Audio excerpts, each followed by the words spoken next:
వందనాలు చెప్తాం. మీ అందరికీ కూడా ప్రత్యేకమైన కృతజ్ఞతలు వందనాలు చెల్లించుకుంటూ మరి చిన్న వాక్యాన్ని ముందుగా చూసుకొని ఈరోజు 40 రోజుల ప్రత్యేకతలు కూడా మనం మాట్లాడుకుంటున్న విషయంలో ఈరోజు దేవాది దేవుడు మనతో ఏ విషయం గురించి మాట్లాడుతున్నారో మరి ఒక మాట నుంచి నేను వాక్యాన్ని చూపించి నేను ముందుకు కొనసాగిస్తాను. నిర్గమకాండము 16వ అధ్యాయము 35వ వచనం. నిర్గమకాండము ఇశ్రాయేలీయులు నివసింపవలసిన దేశమునకు తాము వచ్చి 40 ఏండ్లు మన్నానే తినుచుండిరి. దేవుని నామానికి మహిమ కలుగును. ఎన్ని రోజులు ఈ మన్నా తిన్నారంట? 40 ఏండ్లు. మళ్ళీ ఒక్కసారి రిపీట్ చేస్తారా? వారికి ఇశ్రాయేలీయులు నివసింపవలసిన దేశమునకు తాము వచ్చి 40 ఏండ్లు మన్నానే తినుచుండిరి. 40 ఏళ్ళు మన్నానే తినుచుండిరి అనగా ఈ మన్నా గురించి ఈ రాత్రి దేవాది దేవుడు మనతో ఏం మాట్లాడతారో మనం చాలా శ్రద్ధ పెడదాం. మన్నా అనగా దేవదూతలు తినే ఆహారం. వీళ్ళకి ఎందుకు ఈ మన్నా ఇవ్వాల్సి వచ్చిందంటే అక్కడ ఒక మాటను చూద్దాం. అదే 16వ అధ్యాయము ఒక మాటని చూద్దాం.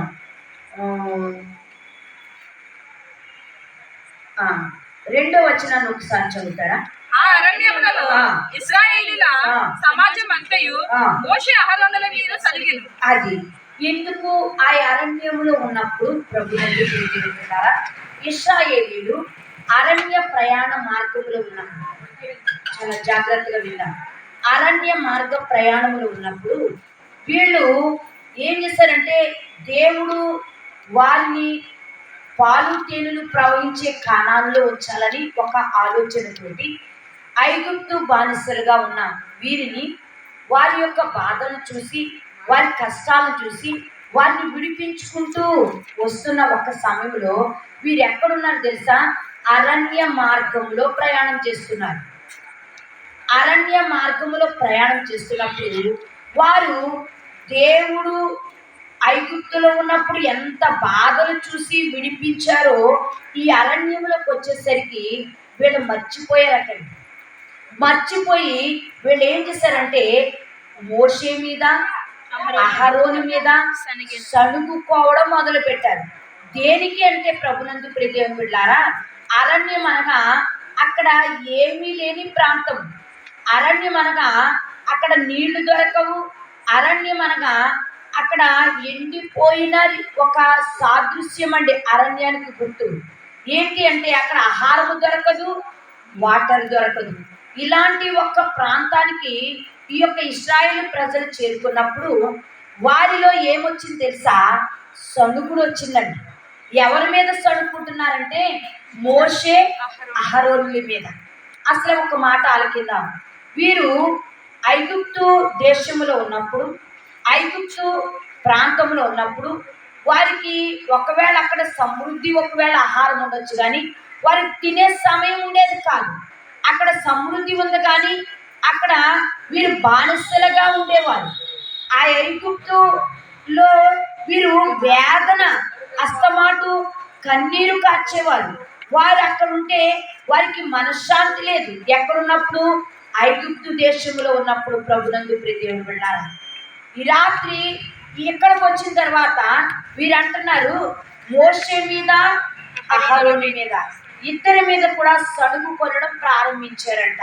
ఎందుకు సడుగు కొట్టున్నారంటే వారికి తాగడానికి వాటర్ లేదని, తినడానికి ఆహారం లేదని ఎవరి మీద సడుకున్నారంటే వీళ్ళకి ఎదురుగా కనిపించేది ఎవరంటే మోషే అహరోను. ఎందుకంటే వీళ్ళని నడిపిస్తున్నారు కాబట్టి. దేవాది దేవుడు కనపడట్లేదు, కానీ వీళ్ళకి చెప్పడం ఏంటంటే దేవుడు మిమ్మల్ని పాలు తేనెలు ప్రవహించే దేశానికి నడిపించమన్నారని చెప్పారు. ఈ యొక్క మాట మీద వీళ్ళు ఆ ఐగుప్తు రాజు బానిసత్వం నుంచి బయటకు వచ్చారు.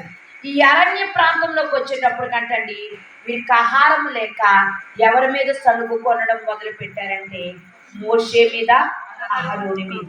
ప్రభునందు ప్రియ దేవుని బిడ్డలారా, చూడండి కొన్నిసార్లు మనము కూడా అంతే. సమృద్ధిలో ఉన్నప్పుడు ఏమనిపించదు. కానీ ఏమీ లేని పరిస్థితిలో మనకు శ్రమలు వచ్చినప్పుడు అనగా మనం ఒక దానికి దేనికైనా లోటు అనిపించుకున్నప్పుడు మనలో ఏమొస్తుందో తెలుసా? ఏమనుకుంటాం తెలుసా? అసలు దేవుడు అనేవారు ఉన్నారా? లేరు. ఎందుకంటే ఆ దేవుడు ఉంటే నాకు ఈ కష్టాలు వచ్చినా, ఆ దేవుడు ఉంటే నాకు ఈ శ్రమ ఉండునా, ఆ యొక్క దేవుడు ఉంటే నన్ను ఇలాగా మరి ఎంత ఈ స్థితిలో నన్ను నిలబెట్టినా, నాకు సమృద్ధి ఇవ్వలేకపోయారండి. నేను ఎంతో ప్రార్థన చేస్తున్నాను, ఎంతో భక్తి జీవితం జీవిస్తున్నాను, దేవుని మాట ఆలకించే కదా మోషే అహరోను చెప్పినప్పుడు దేవుడు మిమ్మల్ని పాలు తేనెలు ప్రవహించే దేశానికి తీసుకురామంటే ఆ యొక్క వారి మాటలు విని దేవుడి మాటగా తీసుకొని మేము వచ్చాం కదా. ఈ రాత్రి కూడా ఇక్కడ కూర్చున్న మనం కూడా అనుకోవచ్చు, ఈ యొక్క మరి ప్రార్థన కూడికలో ఉన్న మనము ప్రతి నిత్యము సహోదరి సహోదరుడు నీ కోసమే ఈ రాత్రి మాట్లాడుతున్నాడు దేవుడు. మనం అనుకోవచ్చు, దేవుడు నాకు ఇంకేం చేశాడు, దేవుని మాట నేను వినట్లేదా, దేవుని దగ్గరికి నేను రావట్లేదా, దేవునితో నేను సహవాసం చేయట్లేదా, దేవుడు ఏది చెప్తే అది నేను ఆలకించట్లేదా, దేవునిలో నేను ఉంటే నాకు ఈ శ్రమ ఎందుకు అనుకుని కొన్నిసార్లు నీకు దుఃఖం వచ్చినప్పుడు కావచ్చు, లోటుగా ఉన్నప్పుడు కావచ్చు, నీవు నేను కూడా కొన్నిసార్లు ఈ విధమైన రీతిలో ఆలోచన చేస్తూ ఉంటాం. ఈ రాత్రి దేవుడు మాట్లాడుతున్న మాట ఏం తెలుసా? ఆ ఇశ్రాయేలు ప్రజలంట మరలా ఆఖరు వచ్చినానికి వద్దాం. 16వ అధ్యాయము